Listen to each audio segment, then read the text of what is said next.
I don't know what compels me to review non-horror movies sometimes. Sometimes I'm sitting here and I just watched a movie after I watched another and I just say, hey, screw it, I'm just going to press record and see what happens. So, Fighting with My Family, a movie that has been recommended by almost every top 10 list person that I've seen. Not that it made their top 10, but it's usually in an honorable mentions category, and they're just like, oh man, you got to see this. There's such heart, there's such this, there's such that. And I was a big WWF fan when I was a kid. My friends and I would wrestle each other. In fact, we choreographed an entire fight sequence where it was me versus my other buddy named Jason as well. And I actually have it on tape somewhere. I think it's over there. Of us wrestling, and we were like throwing each other around. We really put in a lot of time, and at the end he like threw me off of this like 15-foot storage container, which looked super dumb on film. And when it was happening in real life, I got thrown off there onto my back. Like I hit my feet to my butt to my back, all in like one movement, so that I wouldn't knock the wind out of myself. But man, it fucking hurt. And we watched the footage. I thought, like in my head, I was like, oh, this is gonna be badass. I already had a girlfriend. She's actually in the video. So I wasn't thinking like, oh, I'm gonna get laid from this, by other women. I'm sure she, did it, but it wasn't because of that. Because after we watched the footage, I'm sure she was like, oh, maybe I regret having sex with you. The fall looks like nothing. It looks like nothing. Of course, angles are everything, the way you film it, this and that, but fucking A. Anyways, moving on from that. Big WWF fan growing up. Lost it maybe when I was like 16 or something, 17. I can't remember when I stopped watching it, but somewhere around there. I think I started at like 14 and then I watched it for a couple of years and then just faded away. It's soap opera for men, and it can be fun, and I get the love for it. I know nothing about it now, but this is a movie about a wrestler named Paige, a real wrestler. It's based on a true story, and Paige is played by Florence Pugh. Now, Florence Pugh is the whole reason that I checked this movie out, because of her performance in Midsommar, which I'm an enormous fan of, and I really fell in love with her during that movie. I had seen her in previous movies, another horror movie called Malevolent, which was a Netflix original, which was really terrible. She was good in it, but the movie is, in my opinion, I did not care for it at all, but she was fantastic in this. And then I saw that she's going to be playing Black Widow's sister in the upcoming Black Widow movie in May. So I was like, all right, man, we got a lot of Florence Pugh going, and she's getting a lot of love for this movie. And so I threw it on, and I knew that The Rock was going to be in it and whatnot. And so I started watching it, and I'm going to tell you, man, this is just like, Florence Pugh is good in it. There are some laugh out loud moments for sure, but this is like as run of the mill as it gets. Like, I don't understand why this is getting as much praise as it's getting. Like, I went into this knowing nothing about it. I just knew that there was this young girl, and she made it in the WWF, or WWE, sorry, now. See, I don't know anything about it now. But that she had a journey. She was with her family. I saw a little bit of the trailer, and I surmised the entire film, and I was hoping that I was going to be surprised.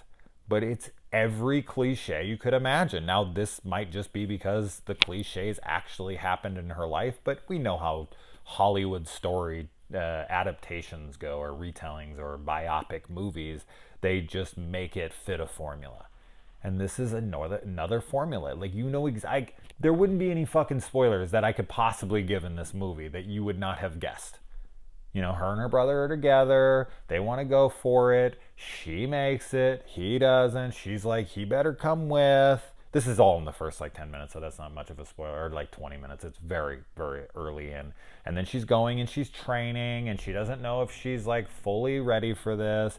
And then she's at odds with everyone who she's training with, because she feels like the outsider. And then she starts to make friends because of her moments where she realizes that maybe these people aren't so bad. And and then there's a training montage, of course, where she's like, I'm going to do this. And then she has her breakthrough moment, and her phone. It's every fucking thing you've ever seen in your entire life before. There's nothing original here. As I said, yes, were there some jokes that landed? Yes. Was Florence Pugh and everyone's acting in this good for what it needed to be within the film? Sure, but what about this movie is unique?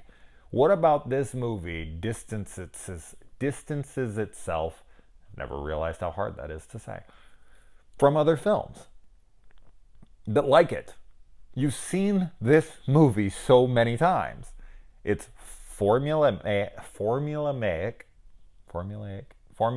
There it is. I can't speak today. And it's just, it's very run of the mill with good acting and some funny moments for sure. And it's cool to see The Rock and all that. It's not a bad movie. It's not a bad movie. And that's just it though. Like, these kinds of movies are always the same, so you always kind of get the same result. Like, oh yeah, that was good. I enjoyed that. It's just, I don't know. Like, take something like Warrior with Tom Hardy and Joel Edgerton. That's something similar-ish. Like, they make their way up to the UFC fight and the big thing at the end and the training montages and the family discord and the back and forth and all that.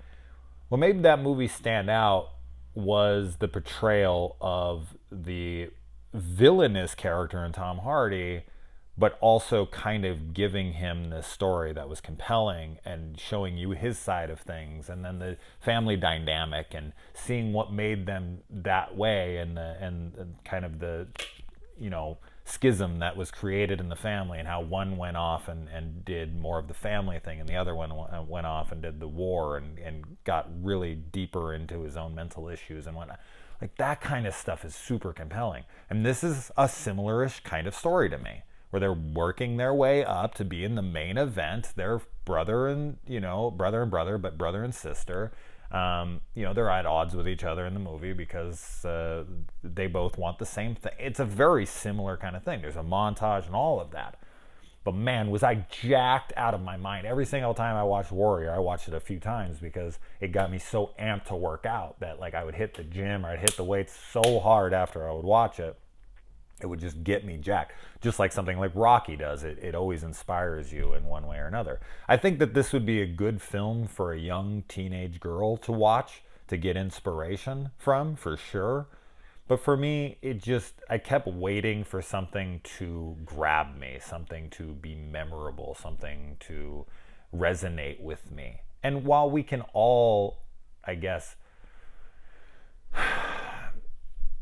we can all relate to the outsider feeling, some more than others for sure. And I'm definitely one of those kids who was the odd man out. I don't know if it was by choice or by situation, whatnot, but regardless, I always did feel like the odd man out.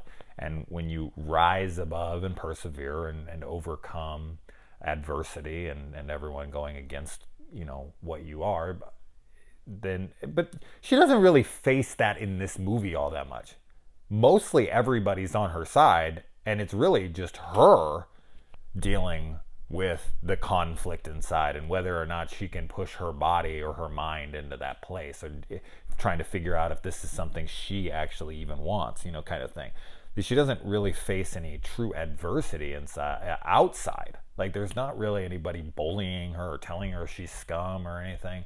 Like, Vince Vaughn plays her coach or mentor in this, and he's very, positive and tries to push her to do the right thing. He has his tough love moments, but I don't know. It had no inspiration for me. Personally, I did not walk away from this going, damn, like, that girl really pushed through some shit, and wow, I feel like I could conquer the world now. I feel like I could climb a mountain, that's just not how I felt leaving this movie. And I think that's its intended purpose, right? So, but I'm not a young girl, so I don't know. But that's just it. Like, you shouldn't have to physically connect with a character. You shouldn't have to look at him and be like, well, he has a penis and I have a penis, and he's white and I'm white, so I'm gaining inspiration from him because we're similar in that way. No. A film should be able to connect to anybody. Like, yes, as I said, there's going to be people it connects with deeper.